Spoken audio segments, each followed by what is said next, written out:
everyone, this is Ross Eldridge, and today I'll be going over Project Part 9, the Uncoupled Failure Flow State Reasoning portion of the project. So in looking at my project, this is the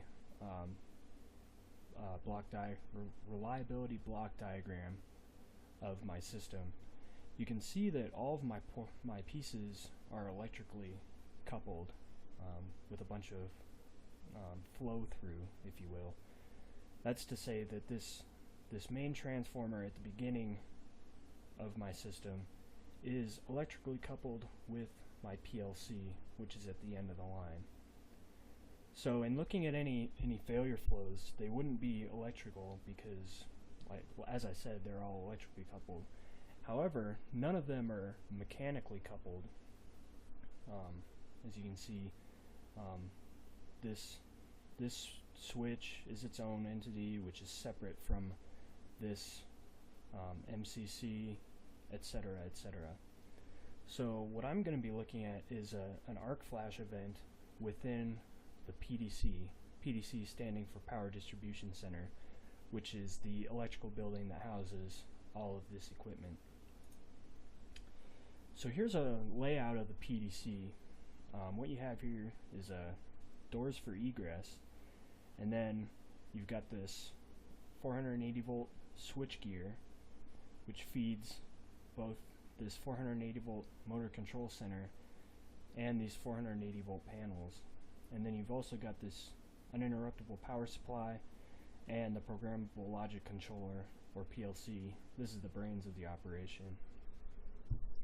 So in looking at the pieces of equipment prone to arc flash, that would typically be your switch gear and your MCC.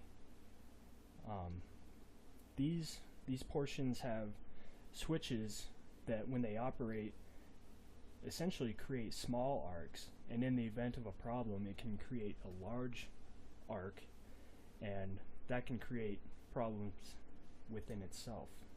As you can see here, this would be a switch gear, this portion right here, experiencing an arc flash event. So during an arc flash event, essentially your current is ionizing the air and going to a different conductor than it was intended. It could be this housing, it could be between the phases of the bus work, just somewhere it's not supposed to be going. So during an arc flash event like this, the first thing, or the most prominent thing that's noticeable, is the temperature. The temperatures can reach up to 35,000 degrees Fahrenheit, and obviously this can start a fire within the PDC and damage other pieces of equipment within the PDC.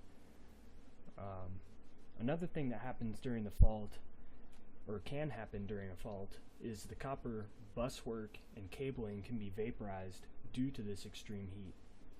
Now, during vaporization, copper expands by 67,000 times by volume. So you can imagine that there is a large pressure wave associated with that, and along with the heat, you can create a dangerous situation of hot flying shrapnel that can be distributed throughout the PDC, damaging various pieces of equipment. If I go back here, if you can imagine that arc happening on this switchgear, you can send shrapnel into your UPS and damage it. You can send shrapnel into your PLC and damage it, etc., etc. And that's not even to mention if there happens to be a person standing here operating these breakers when it happens. So one of the ways to mitigate this problem is to buy arc-resistant switchgear. Now, these two pieces of equipment, this one and this one, are essentially the same. However, with the arc-resistant switchgear, you get more robustness built into these doors, and then behind these doors where the breakers lie, there's more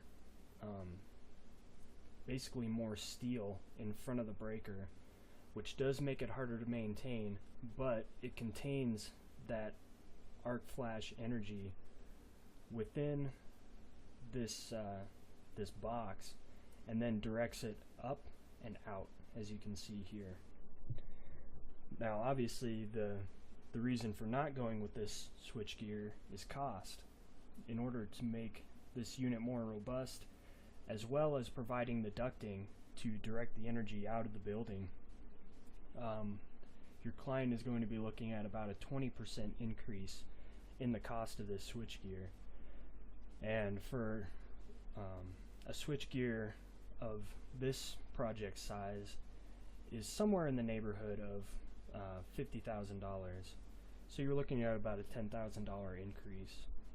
However, if you compare that with this switchgear, and if this switchgear faults and damages your UPS, which is $20,000, your PLC, which altogether can be in that same neighborhood, $20,000 to $30,000, damages your MCC, which is also $30,000 to $50,000. If this arc-resistant switchgear saves just one of those pieces of equipment, it will have paid for itself. So in conclusion, the industry is tending to move towards this type of switchgear because in the long term it's not that much more expensive, especially if you're saving yourself from having to procure another UPS or another PLC along with this switchgear that gets damaged in an arc flash event. One can see that it will pay for itself relatively quickly. And that's all for today, folks.